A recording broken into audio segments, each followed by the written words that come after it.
또 내게 이르시되 인자야 이 뼈들은 이스라엘 온 족속이라. 그들이 이르기를 우리의 뼈들이 말랐고 우리의 소망이 없어졌으니 우리는 다 멸절되었다 하느니라.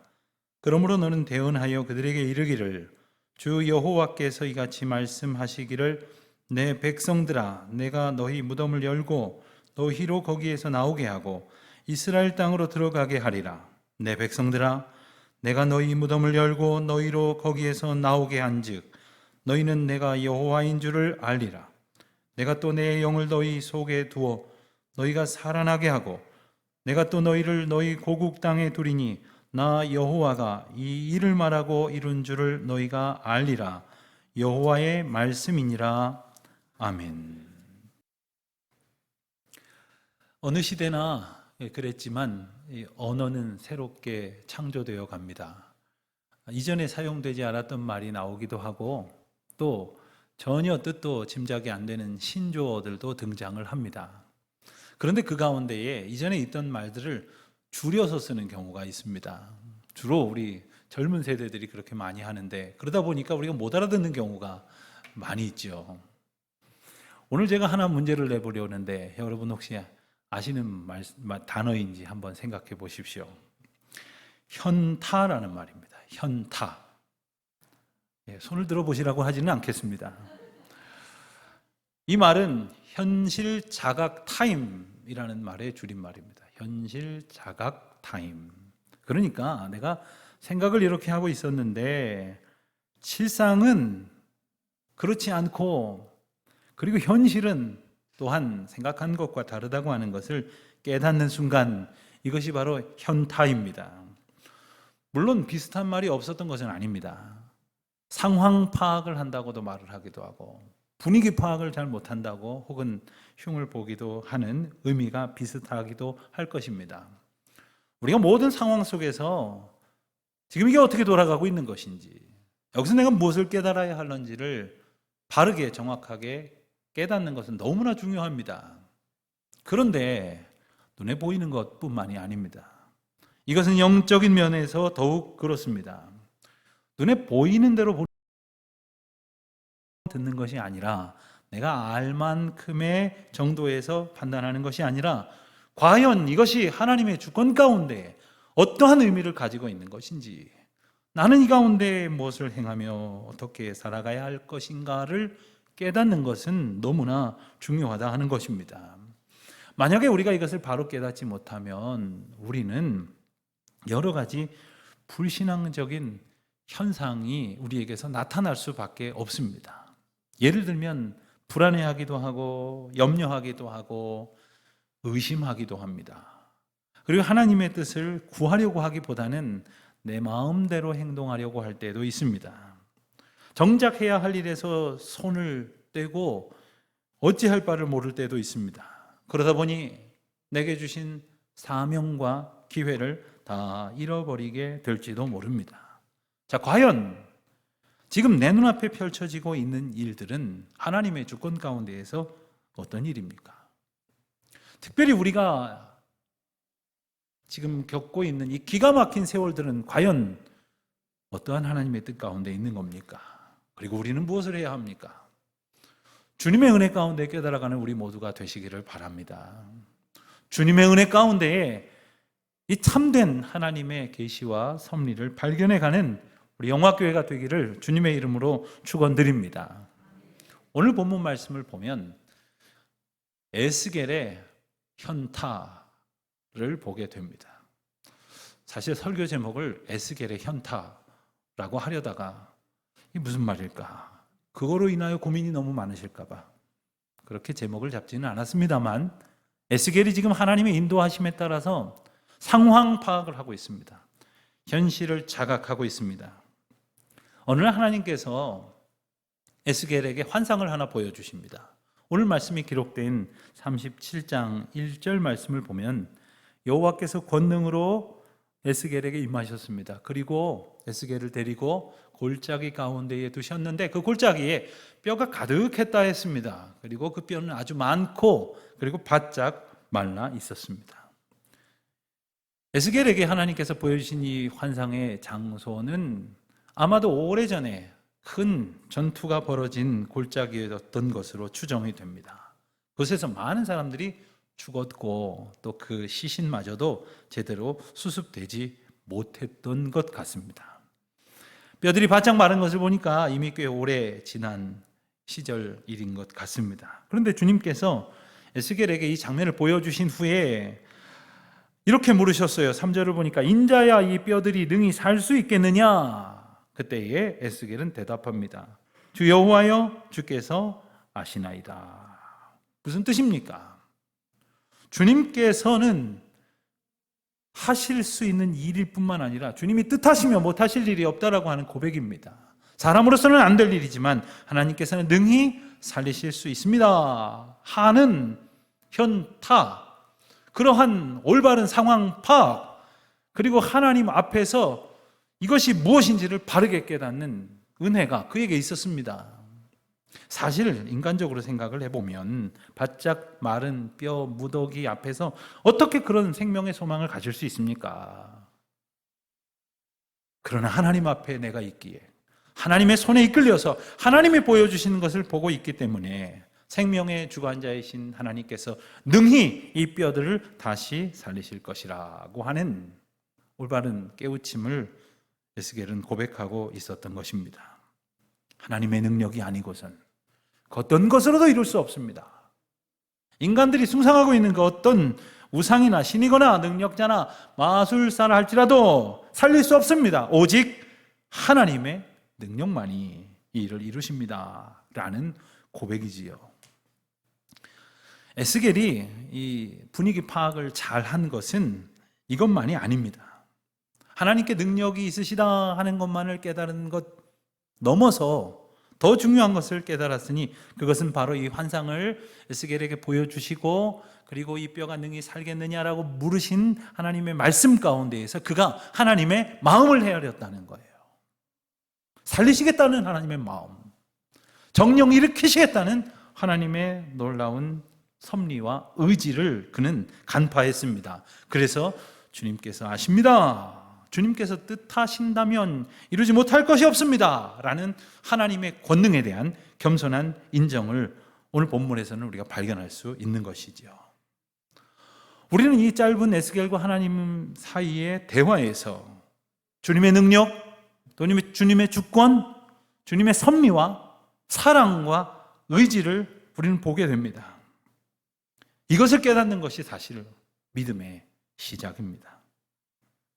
그리고 그 가운데는 죽은 것과 다름없는 비참한 인생들을 살리시기를 원하시는 하나님의 놀라운 사랑이, 그 사랑이 담겨져 있다고 하는 것을 보여주시는 거죠.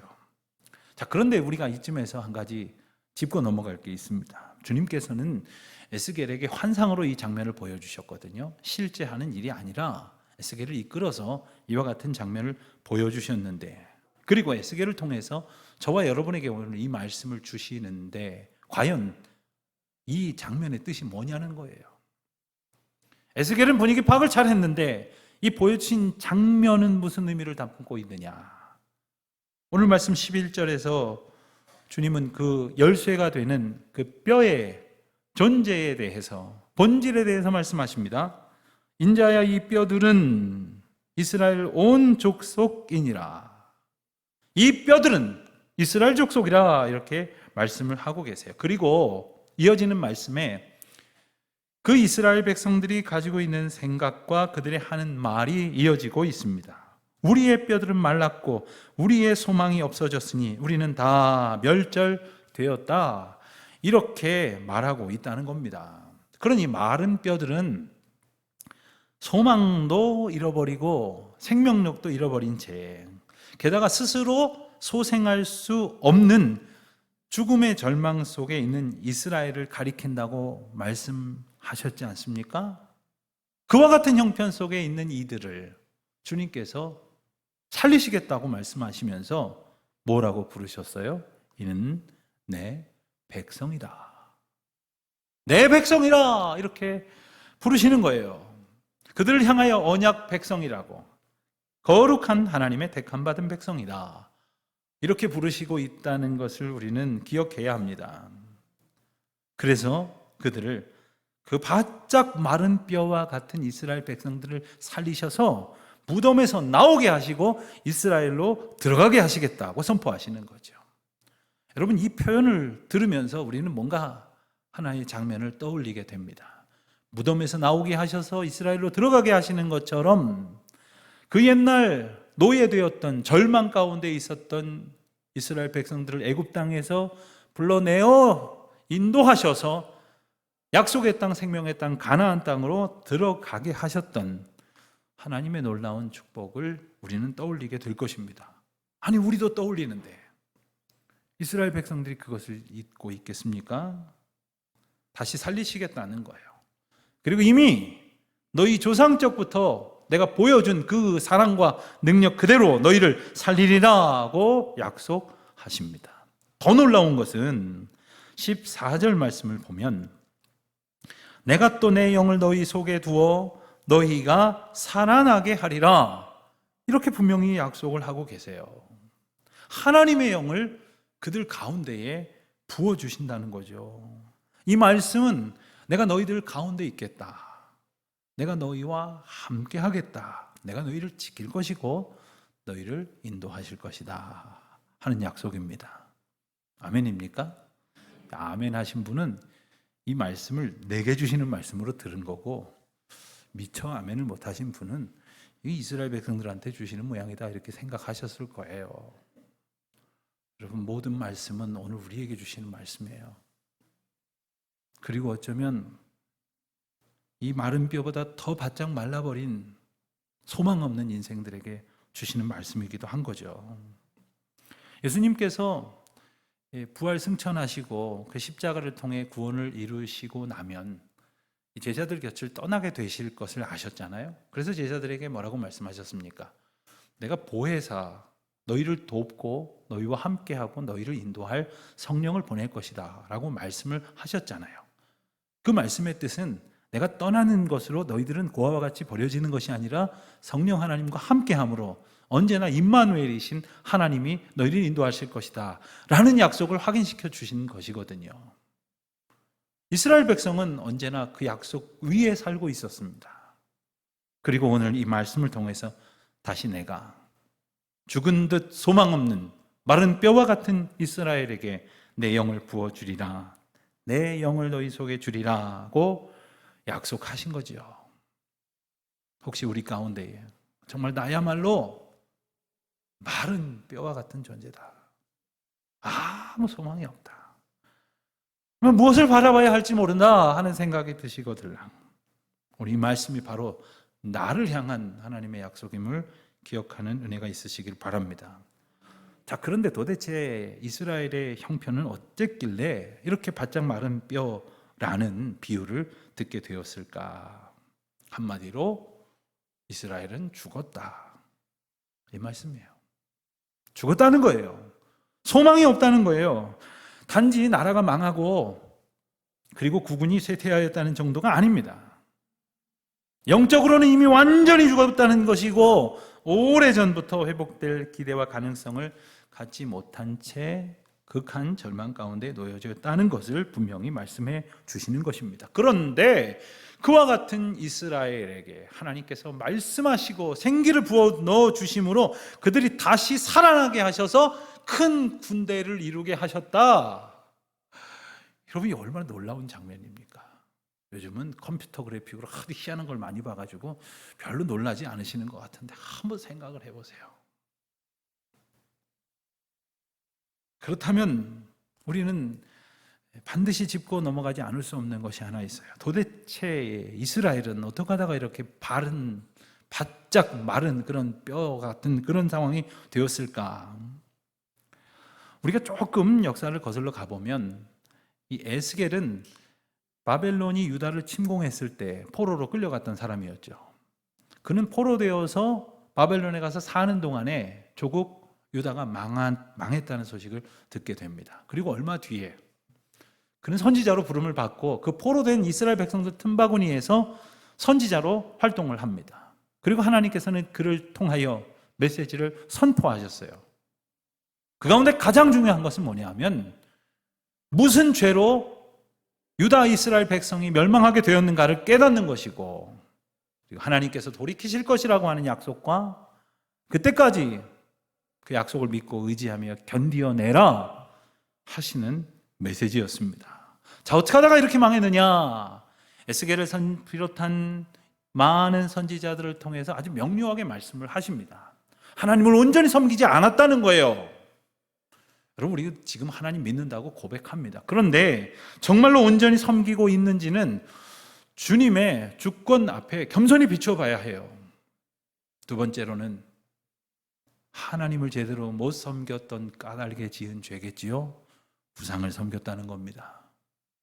그리고는 하나님을 의지해야 될 때 하나님 의지하지 아니하고 힘센 나라들을 의지한다거나 자기 힘을 의지한다거나 자기가 가진 재산을 의지한다거나 자기가 가진 능력을 의지하는 가운데에 점점 더 하나님으로부터 멀어져서 온갖 악행을 일삼았다. 이것이 유다 이스라엘이 멸망하게 된 이유라고 분명히 말씀을 해 주십니다. 그래서 에스겔서만 하더라도 여러 곳에서 그 죄상을 지적하시는데 그 가운데 가장 대표적인 장이 22장입니다. 그래서 22장에다가 굳이 제목을 하나 갖다 붙이자면 이스라엘의 죄악 목록 이렇게 붙이면 딱 걸맞을 거예요. 그래서 이스라엘로 하여금 똑똑히 보게 하십니다. 너희들의 죄가 이러하다 분명히 말씀을 하십니다.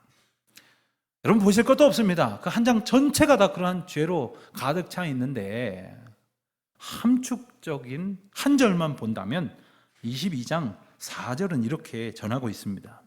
내가 흘린 피로 말미암아 죄가 있고 내가 만든 우상으로 말미암아 스스로 더럽혔으니 내 날이 가까웠고 내 연한이 찼도다. 그러므로 내가 너로 이방의 능욕을 받으며 만국의 조롱거리가 되게 하였노라. 이 지경이 돼서 망하게 되었다는 거예요. 하나님의 은혜를 받아서 이스라엘은 부요한 나라가 되었습니다. 모든 나라들이 부러워하는 그런 나라가 됐지만 그들은 그 힘을 가졌다고 남들 거 더 빼앗으려고 했고 여차하면 전쟁을 벌였고 그 피가 흘려지는 것을 불사하면서도 자기 욕망을 채우려고 했습니다. 하나님의 이름을 부르면서 하나님을 위하는 온갖 행위를 했지만 주님은 분명히 말씀하시기를 내가 기뻐할 것이 없도다 하셨습니다. 고관들은 고관들대로, 제사장들은 제사장들대로, 백성들은 백성들대로 모두 다 죄에 빠져 있었어요. 그렇게 모두가 다 점점 하나님의 은혜로부터 멀리 떠나버리고 말았습니다. 자, 하나님께로부터 떠나버린 사람은 하나님의 뜻에 합당하게 생을 살지 않아요. 사랑해야 할 부모를 멸시하고 또한 돌봐야 할 고아나 과부나 나그네들을 학대했습니다. 안식일을 거룩하게 지키기는커녕 더럽히고 성물을 업신여겨서 하나님의 거룩하심을 만홀히 여기고 말았습니다. 온갖 음란과 타락을 일삼았어요. 하나님으로부터 멀리 떠나버리니까 거룩한 것과 세상에 속하여 속된 것들을 구분할 능력을 상실하고 말았습니다. 자, 그 결과 어떤 일이 벌어집니까? 하나님의 뜻대로 살아가지 못하는 거예요. 여러분, 우리가 하나님의 뜻대로 살아가지 않으려고 해서 하나님의 뜻으로부터 멀어지는 게 아닙니다. 하나님 의지하지 않으면 무엇이 하나님의 뜻에 합당한 것인지를 분간하지 못하니까 실수하는 거예요. 실패하는 거예요. 범죄하는 겁니다.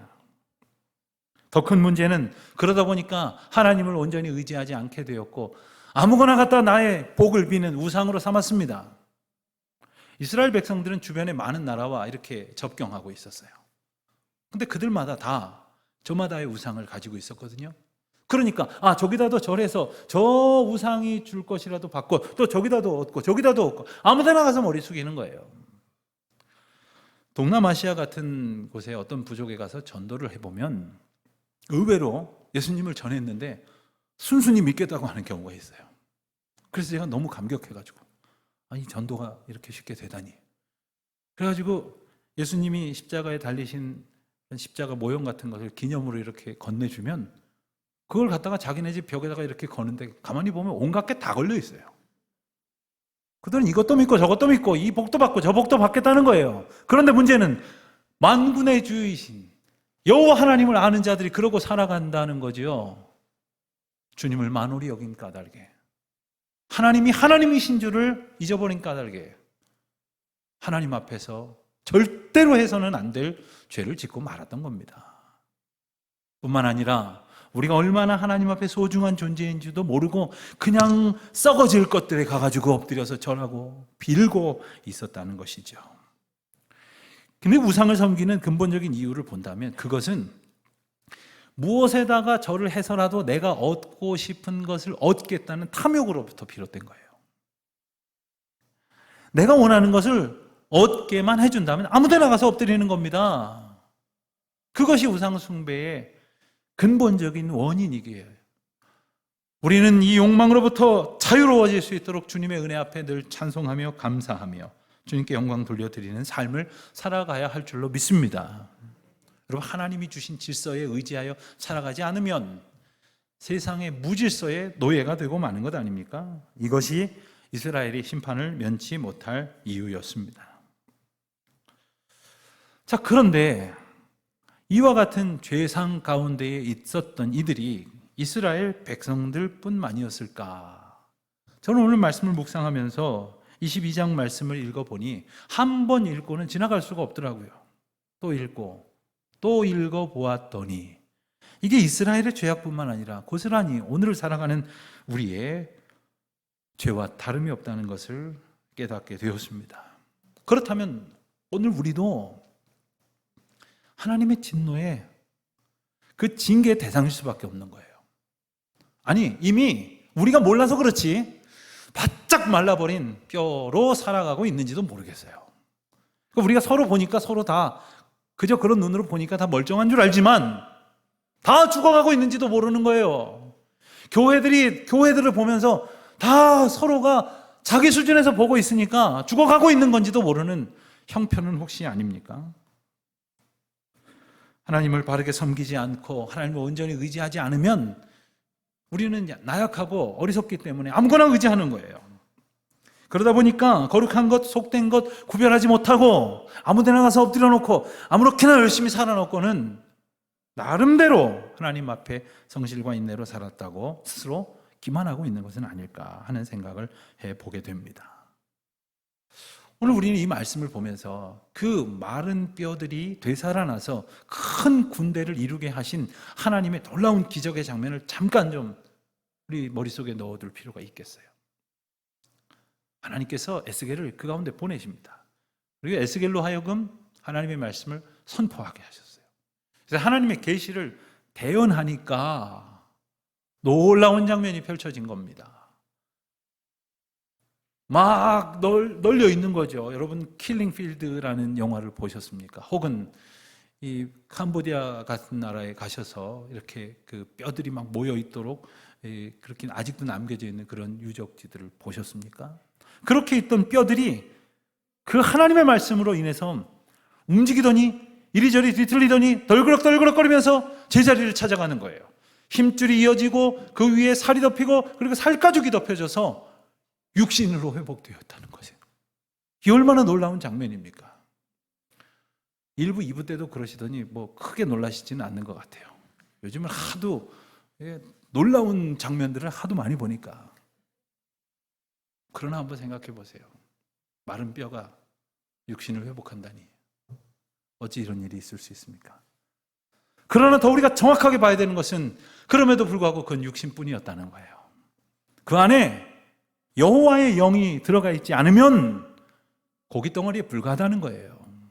그 말은 오늘 수없이 많은 사람들이 이 세상을 살며 돌아다니면서 저마다 제가 열심으로 살아가지만 그 안에 하나님의 영이 들어가 있지 않으면 살아도 사는 것이 아니라는 것이고 우리도 예외가 아니라는 거죠.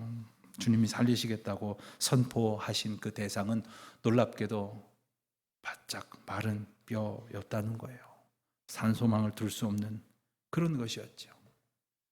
저는 이 말씀을 보면서 우리가 각자 생각하고 있는 어떤 절망의 대상을 떠올리게 되기를 한번 생각해 봤습니다. 그리고 하나님이 물으실 것 같아요. 이 뼈들이 능히 살겠느냐? 그럴 때 저는 에스겔처럼 이렇게 믿음의 고백을 할 수 있을까? 안 될 것 같은데요. 이 형편없이 절망 가운데로 치닫고 있는 이 모습을 살릴 수 있겠느냐? 우리는 그래도 성전 안에 들어와 있다고 생각하고 있지만 지금 이 순간에도 성전으로부터 멀어져 가고 있는 수많은 사람들, 특별히 우리 다음 세대들을 생각하면서 애통해하지 않고 있어요. 그런데 그들을 향하여 오늘 주님께서 말씀하시는 거예요. 인자야, 이 뼈들이 살아나겠느냐?